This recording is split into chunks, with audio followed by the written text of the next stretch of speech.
In this video we are going to discuss about your fifth unit, which is about the cross drainage work, which is a very important topic for your external. Okay, first we'll be looking on with the problem, which is about the designing of the siphon aqueduct. Designing of the siphon aqueduct using the following data. This is a question which is appeared in the previous year paper. So here what is the given data? He has given the given data for the drainage as well as for the canal section. So for the canal section and the drainage section, what are the data he has given is he has given the discharge, he has given the downstream high flood level, bed level and the ground level of the drainage section, and for the canal section he has given discharge, full supply level, bed level and bed width and the side slope. So now we will be going with the step by step procedure of designing the siphon aqueduct. So in the first step what we are going to do is we are going to design the drainage. So what is the first formula is we are going to find the perimeter of the drainage of the aqueduct provided, cross drainage section of the aqueduct provision, siphon aqueduct provision. So in that formula is P is equal to 4.75 into square root of Q. So what is the discharge given is 450.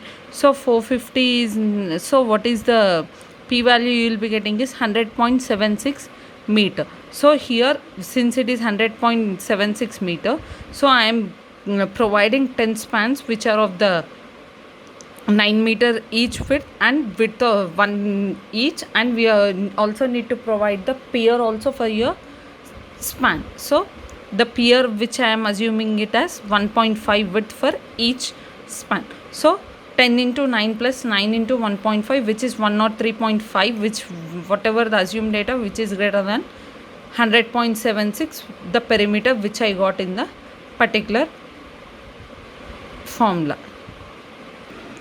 So the next one what we are going to do is we are going to assume the velocity in the barrel, which is 2 meter per second. So then based on the velocity we are going, velocity and the discharge, we are going to find the area, which is area is equal to discharge by velocity 450 by 2. Then next step is finding of the height of the barrel. Height of the barrel is nothing but area divided, area of flow divided by the number of spans provision. So 10 into 9, which is 2.5 meter, we got it as a height of a barrel. So 10 rectangular barrels, 9 meter width and height 2.5 should be provided for the drainage section of your siphon aqueduct. Next we are going to find the data for the canal section. First step is same in the case of the canal section also, which is finding of the perimeter 4.75 into discharge. Here in this case we are going to consider the discharge of your canal section. So we have got the value of P as 30.04 meter.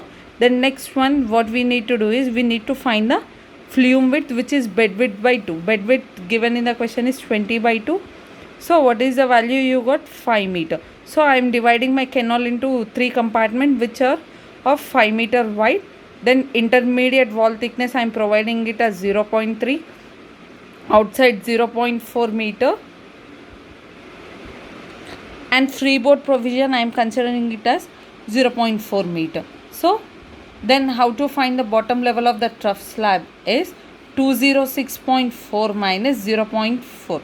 So what is 206.4, which is a value we got when we are calculating the, which is a value which is given in the question, which is the bed level of your canal section. Then next one, top length of the impervious floor is nothing but bottom level of the trough slab minus 2.5. So then next what we need to do is we need to find the uplift pressure, which is nothing but the level of the hydraulic gradient line, which is 208 minus 0.5 into V square by 2G. 208 is the full supply level of the canal section. From that you will be getting the uplift pressure, and uplift pressure with respect to gravity, which is W into H, which is 9.81 into 1.89. Then next we are going to find the self weight of the concrete, which is 0.5 into 24, and self weight of the concrete which you got as 12 kilonewton per meters. Based on the values which you have got from your siphon aqueduct and given in the question, what we need to do is we need to what is the outer wall thickness we have considered, it is 0.4 and inner wall is 0.3 meter, and 5 meter is the distance between the each from one pier to the other peer, and the remaining data you need to mark it in the form of a drawing. So with this we have done with the design of the siphon aqueduct. Next important topic is about the necessary of the cross drainage works. So what is the necessary of the cross drainage work we will be discussing now. It is a structure which is built on the canal where it allows or crosses the natural drainage. That is nothing but your cross drainage work.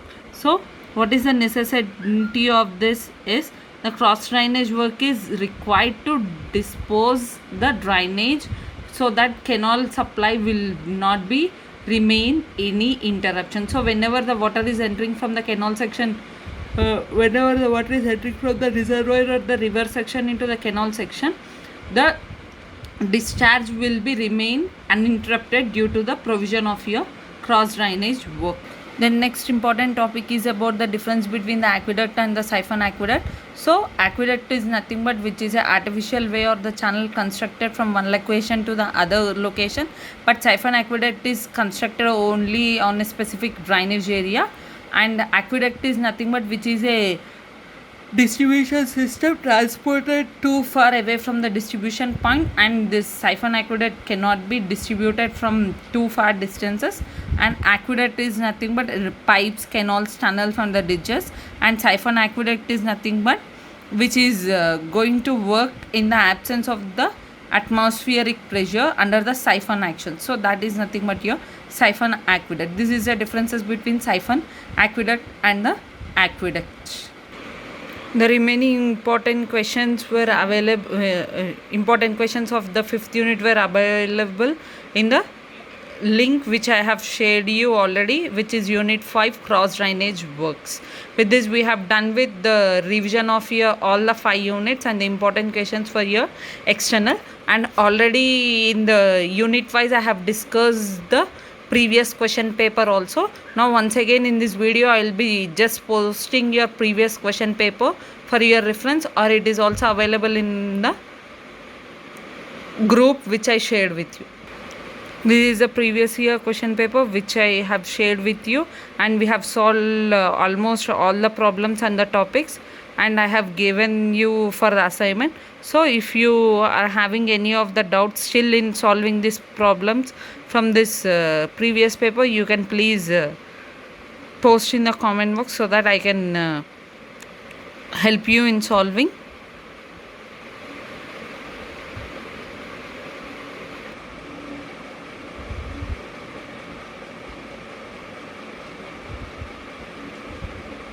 Since yours is a CBCS, you are having only one previous year question paper, and based on the non-CBCS question papers also, I have given the important questions from your each and every unit, which important questions PDF is available in the Blogspot.